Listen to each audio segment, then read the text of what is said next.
Going to Mars now.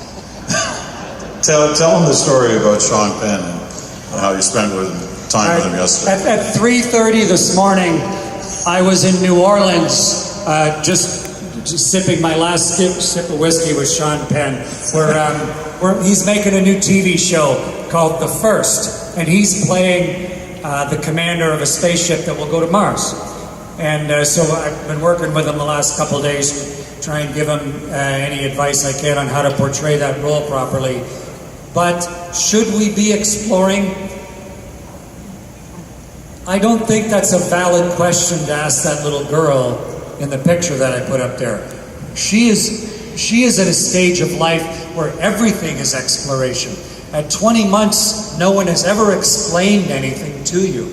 Everything you know, you learned about by seeing and figuring out for yourself, and touching it and tasting it and trying it out.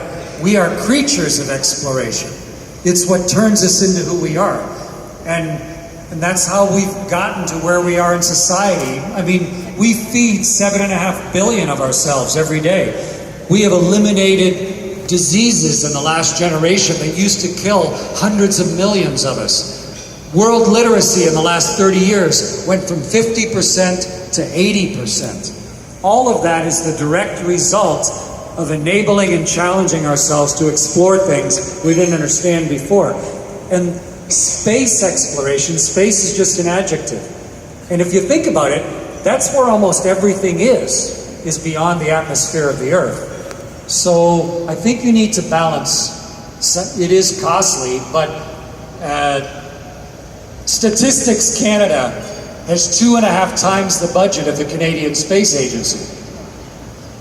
I don't know, how much money should we give Statistics Canada?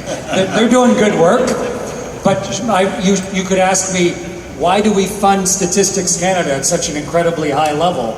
And I think we need to take care of all of the problems of today.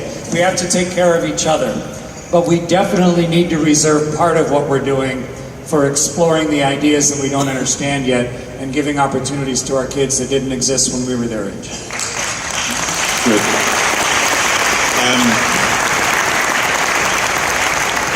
When you were a kid, did you watch Reach for the Top? When I was a kid, did I watch Reach for the Top? Yeah. There was a Southern Ontario cable version called Reach for the Answer. I wasn't smart enough to make it on Reach for